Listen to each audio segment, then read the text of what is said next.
What's up, y'all? I just want to do a talking about this. Do we have one stick vacuum over here?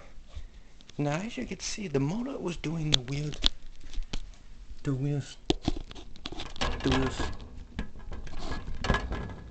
motor was doing the wheel stuff again, as you can see. Like sometimes it was doing the high pitch. That was which it got low pitch, but it does fine on the high pitch, but sometimes it get low pitch and high pitch. I don't know why the motor's doing that. I'll definitely show you what I mean.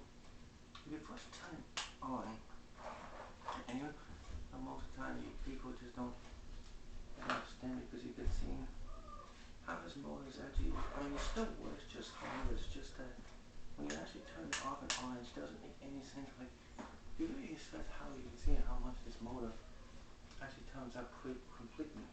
But it not a bad piece of equipment. I mean, I get, as you can see, that it looks really nice. I mean, you can tell how it is exactly, but what you expected you can see. But I mean, you can see how much you can see is definitely much more as you think it is. But it's a very nice looking stick vac.